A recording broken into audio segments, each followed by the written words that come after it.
ఎప్పటి నుంచో ప్రార్థన చేస్తూ ఉంది. ఎప్పటి నుంచో దేవా నేను గొడ్రాలిని అన్న ఈ నెపాన్ని నాకు తొలగించయ్యా, నాకు ఒక సంతానాన్ని ఇవ్వు, దయచేసి ఈ నింద నుంచి నాకు విడుదల కలిగించు అని చెప్పి ఎప్పటి నుంచో ప్రార్థన చేస్తూ ఉంది. కానీ ఆ రోజు చేసిన ప్రార్థనలో ఒక వ్యత్యాసం ఉంది. ఏంటండి? ఆ రోజు చేసిన ప్రార్థనలో ఒక వ్యత్యాసం ఉంది. అప్పటి వరకు దేవా నాకు పిల్లలు అడిగింది, ఆ ప్రార్థన ఒక రకంగా ఉంటే ఆ రోజు ఇంకొక రకమైన ప్రార్థన చేసింది. ఏంటంటే తెలుసా, తను ఆ షిలోహులోనున్న ప్రార్థనా మందిరానికి వెళ్ళినప్పుడు అక్కడ గమనించింది, అక్కడున్న ఏలి వృద్ధుడైపోయాడు. తన కుమారుడైన హోప్ని ఫినెహాసులేమో దేవునికి వ్యతిరేకమైన చర్యలు చేస్తా, దేవుణ్ణి గాయపరుస్తా ఉన్నాడు. అదంతా అక్కడున్న పరిస్థితిని అంతా గమనించింది. ఇక్కడున్న దైవజనుడేమో వృద్ధుడైపోయాడు, అతని పిల్లలేమో దేవునికి వ్యతిరేకమైన చర్యలు చేస్తూ ఉన్నారు. నెక్స్ట్ ఈ సన్నిధిలో ఒక దీపం కావాలి కదా, ఈ సన్నిధిలో దీపాన్ని వెలిగించే ఒక వ్యక్తి కావాలి కదా అని చెప్పి ఆలోచించి, దేవా ఇప్పుడు మరలా ప్రార్థన చేస్తున్నానయ్యా, నేను స్త్రీని కాబట్టి ఇప్పుడు ఈ పరిస్థితి చూసి నేనేం చెయ్యలేను, కాకపోతే నువ్వు నాకు ఒక మగబిడ్డనివ్వు, అతడిని నీ సన్నిధిలో ప్రతిష్ఠితుడుగా నేను ఉంచుతాను, దైవజనుడి చేతికి నేను అప్పగిస్తాను, అతడు నీ సన్నిధిలో దీపం వెలిగించేవాడు అవుతాడు దేవా అని ప్రార్థన చేసింది. అప్పుడు ఆ ప్రార్థన విని దేవుడు గదిలాడు కదా. అంటే తను దేవుని సన్నిధిలో ఉన్న అవసరతను గుర్తెరిగింది. నేను ప్రతి సంవత్సరం ఇక్కడికి వస్తున్నాము, బలి అర్పిస్తున్నాము, దేవుని సన్నిధిలో మొక్కుకుంటున్నాము, వెళ్ళిపోతున్నాము అని అన్నట్లుగా కాకుండా తను ప్రార్థన చేసింది. చుట్టూ ఉన్న పరిస్థితులు గమనించింది, ఆ సంఘం ఎట్లా ఉంది, ఆ సన్నిధి ఎట్లా ఉంది, అక్కడ ఏం అవసరతలు ఉన్నాయని చెప్పి తను గమనించి ఆ సన్నిధిలో ఉన్న అవసరతను గుర్తెరిగింది. చాలామంది వాళ్ళ దృష్టికి దేవుడు చాలా అవసరతలు తీసుకొని వస్తున్నా కానీ వాటిని గమనించరు, పట్టించుకోరు. కొంతమంది అనుకుంటారు, నాకే చాలా అప్పులు ఉన్నాయి, నా పరిస్థితే చాలా దారుణంగా ఉంది, ఇంకా నేనేమి సహాయం చేసేదిలే, ఇంకా నేనేమి దేవుని సన్నిధిలో ఉన్న అవసరతను గుర్తెరిగేదిలే అని అనుకుంటారు. హన్నా పరిస్థితి ఎట్లా ఉందండి? సంతోషంగా ఉందా? ఆనందంగా ఉందా? ఒక పక్క నిందలు, అవమానాలు, మరొక పక్క తన వైరియగు పెనిన్న గాయపరుస్తున్న మాటలు కదా. సంతానం లేకుండా దుఃఖాక్రాంతురాలే ఉంది. తను కూడా అనుకొని ఉండుండొచ్చు, నేనే పిల్లలు లేకుండా గొడ్రాలనే, నా కష్టాలు నేను పడుతున్నాను, ఇంక ఇక్కడ దైవజనుడు వృద్ధుడైపోతే నాకెందుకు, ఇక్కడ దీపం పెట్టేవాళ్ళు లేకపోతే నాకెందుకు, ముందు నా పరిస్థితి బాగుపడితే చాలు అని ఒకవేళ హన్నా అనుకొని ఉండుంటే ఆ ప్రార్థన జరిగేదా? ఆ ప్రార్థన చేసుండేదా? సమూయేలు వచ్చేవాడా? కాదు కదా. ఈరోజు దేవుని సన్నిధిలో ఉన్న అవసరతను తను గుర్తెరిగింది కాబట్టే అలాగ ప్రార్థన చేసింది.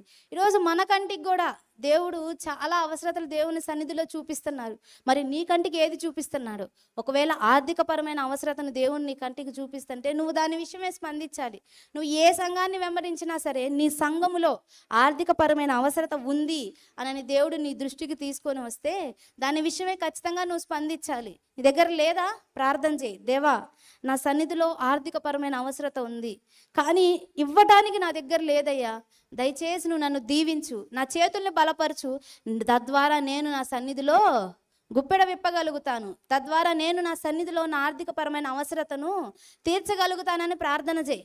ఒకవేళ ఉందా, ఖచ్చితంగా నువ్వు స్పందించాలి, అది నీ బాధ్యత. హన్నా స్పందించింది, తద్వారా తను గొప్ప ఆశీర్వాదాన్ని పొందుకుంది.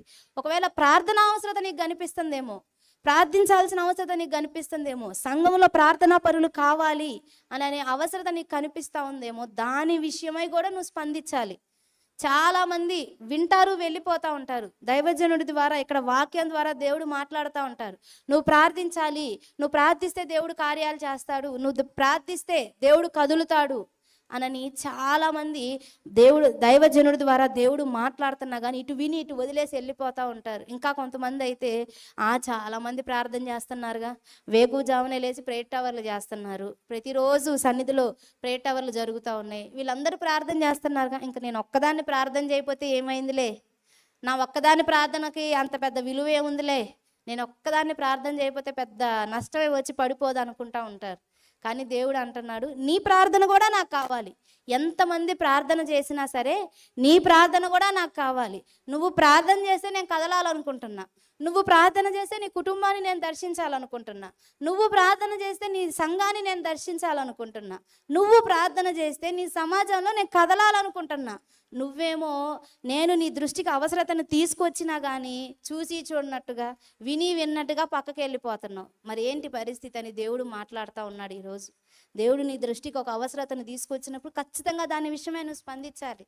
ఒకవేళ పరిచర్య అవసరత నీకు కనిపిస్తూ ఉందేమో, ఏదన్నా ఒక పరిచర్యను చూసినప్పుడు అరే ఈ పరిచర్యలో ఇంకొంతమంది పరిచారకులు ఉంటే బాగుండేదే, ఇంకొంతమంది పరిచారకులు ఈ పరిచర్యలో ఉంటే ఇంకొంచెం త్వరగా అయిపోయేదేమో అని నీకు ఎప్పుడైనా అనిపించిందేమో. అలాంటి సమయంలో ఎవరో ఎందుకు రావాలి, ఎవరో ఎందుకు వచ్చి పరిచర్య చేయాలి, నువ్వే కదలొచ్చుగా, నువ్వే పరిచర్య కొరకు నడుం కట్టుకోవచ్చుగా. ఇప్పుడు ప్రతి ఆదివారం ఉందండి, చక్కగా దేవుడు ప్రతి ఆదివారం కొంతమంది నూతనమైన వ్యక్తులను పంపిస్తున్నారు. వాళ్ళతో మాట్లాడే వాళ్ళు ఎవరు?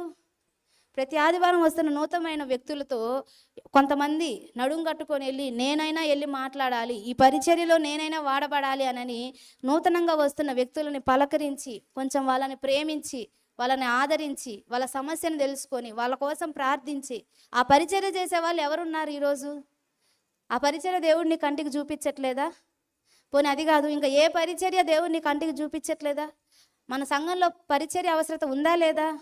పరిచారకుల అవసరత ఉందా లేదా? మరి నీ దృష్టికి వచ్చినప్పుడు నువ్వేం చేస్తున్నావు?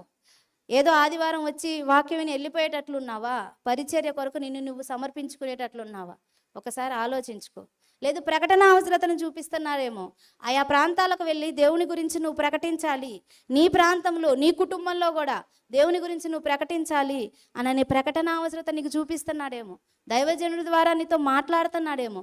వెళ్ళండి, మీరు ప్రకటించండి, నీ సాక్ష్యాన్నే చెప్పండి, నిన్ను ఎలా దర్శించాడో చెప్పండి, దేవుడు నిన్ను ఎలా దర్శించాడో, నీ కుటుంబంలో ఏ కార్యం చేశాడో, ఎలాగ నువ్వు దేవుని వైపు తిప్పబడ్డావో అవన్నీ వెళ్ళి పంచుకోండి అని దైవజనుడు చెప్తా ఉన్నాడు. ఆ ప్రకటన నీకు వినపడినప్పుడు గుర్తుపెట్టుకో, దేవుడే నీతో మాట్లాడుతున్నాడు. నీ దృష్టికి తీసుకొస్తున్నాడు దేవుడు. ఈ అవసరత ఉంది, సంఘములో సన్నిధిలో ప్రకటించాల్సిన అవసరత ఉంది. నువ్వు ప్రకటిస్తే నేను కదలాలనుకుంటున్నాను, నువ్వు ప్రకటించడం వల్ల నేను కొంతమందిని రక్షించాలనుకుంటున్నాను, కొంతమందిని సపరేట్గా నీ కోసమే ఉంచా, నువ్వు వెళ్ళి ప్రకటిస్తే వాళ్ళని నేను ఆకర్షించి సన్నిధికి తీసుకురావాలనుకుంటున్నా. ఒక్క దైవజనుడే కష్టపడితే జరిగేదానికన్నా ఇక్కడ ఉన్న వాళ్ళందరూ కష్టపడితే జరిగే పని మరి విస్తారంగా ఉంటుంది. కానీ చాలామంది ఆ అవసరత కంటికి కనిపించినా కానీ చూసి చూడనట్టు దాటి వెళ్ళిపోతూ ఉన్నాడు. ఈరోజు దేవుడు మాట్లాడుతున్నాడు, నీ దృష్టికి దేవుడు సన్నిధిలో ఉన్న ఏ అవసరతను తీసుకొని వచ్చాడో దాని విషయమై నువ్వు స్పందించాలి, దాని విషయమై నువ్వు కదలాలి. అది ఆర్థిక పరమైనదైనా, ప్రార్థనా పరిచర్య అయినా, లేకపోతే పరిచర్యపరమైనా, లేదంటే ప్రకటన పరిచర్య అయినా, ఇంకా ఏదైనా సరే సన్నిధిలో ఒక అవసరత ఉంది అని నీ కంటికి కనిపించింది అని అంటే దాని విషయమై ఖచ్చితంగా నువ్వు స్పందించాలి. హన్నా అలాగా స్పందించింది కాబట్టే ఈరోజు తన గురించి మనం చదువుకుంటున్నాం కదా. హన్నా అలాగ స్పందించింది కాబట్టే ఈరోజు అనేకులకి మాదిరికరంగా ఉంది తన గురించి.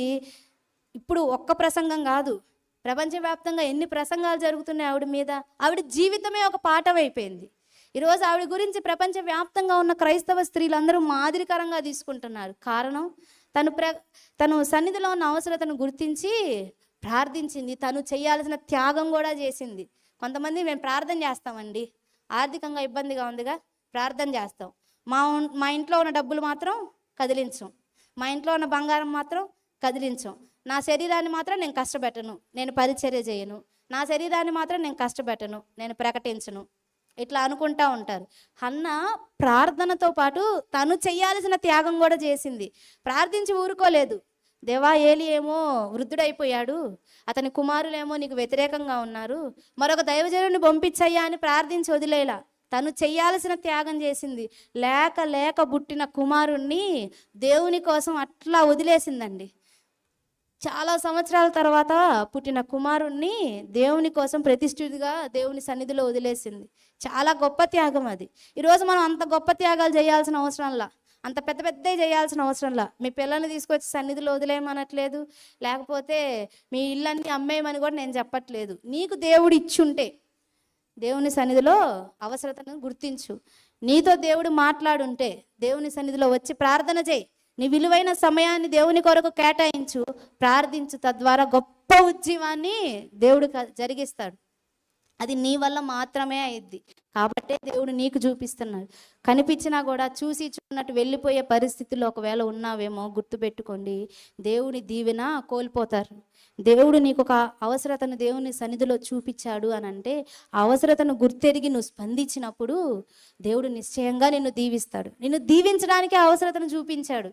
నిన్ను దీవించడానికే అవసరతను నీ కళ్ళ ముందుకు తీసుకొని వచ్చాడు. నువ్వు స్పందించినప్పుడు ఖచ్చితంగా నువ్వు దీవించబడతావు. ఆర్థికంగా స్పందించావా, ఆర్థికంగా దీవించబడతావు. పరిచర్య విషయంలో స్పందించకుండా ఉండుంటే అది ఆశీర్వాదాన్ని పోగొట్టుకుంటాంగా.